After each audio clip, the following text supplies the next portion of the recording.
As Dores da Alma, de Francisco do Espírito Santo Neto, pelo Espírito Hamed. Rigidez 1. O excesso de rigidez e severidade faz com que criemos um padrão mental que influenciará os outros para que nos tratem da mesma forma como os tratamos. Teimosia é uma forma de rigidez da personalidade. É um apego obstinado às próprias ideias e gostos, nunca admitindo insuficiências e erros. Conviver com as criaturas que estão sempre com a razão, que acreditam que nasceram para ensinar ou salvar todo mundo e que jamais transgridem a nada, é viver relacionamentos desgastantes e insatisfatórios. Quase sempre, fugimos desses indivíduos dogmáticos, incapazes de aceitar e considerar um ponto de vista diferente do seu.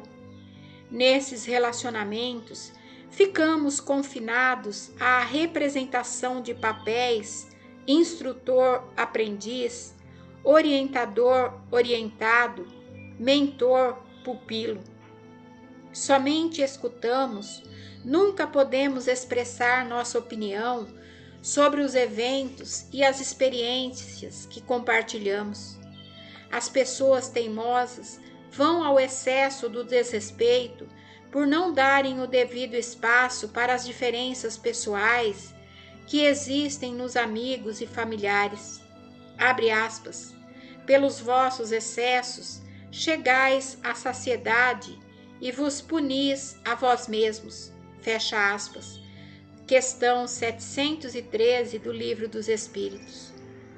Os limites traçados pela natureza nos ensinam onde e quando devemos parar, bem como por onde e devemos e quando devemos seguir.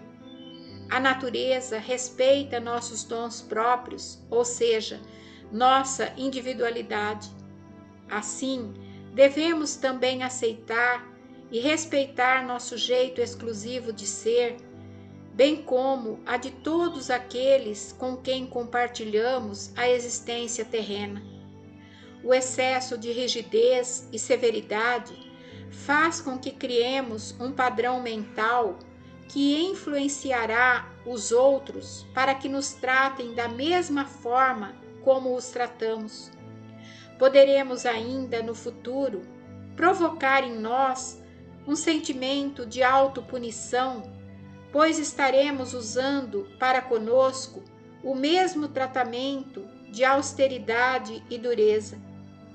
O arrependimento se associa à culpa, nascendo daí uma vontade de nos redimir pelos excessos cometidos, o que acarreta uma necessidade de expiação. O indivíduo se compraz com o próprio sofrimento.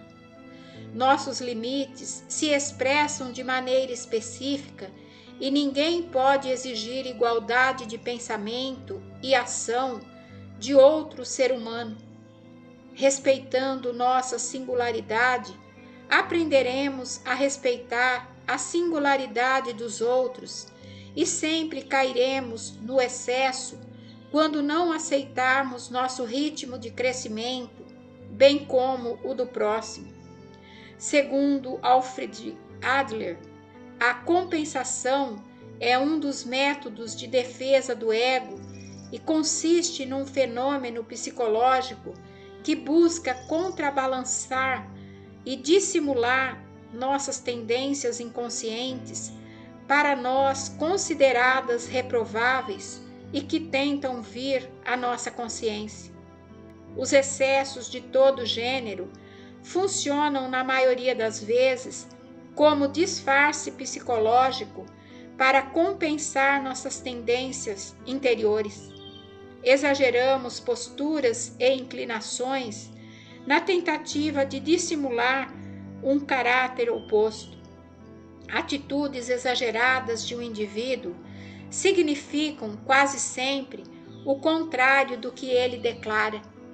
Excesso de pudor compensação de desejos sexuais normais reprimidos, excesso de afabilidade, compensação de agressividade mal elaborada, excesso de alimentação, compensação de insegurança ou necessidade de proteção, excesso de religião, compensação de dúvidas desmoralizadoras existentes na inconsciência, excesso de dominação, compensação de fragilidade e desamparo interior.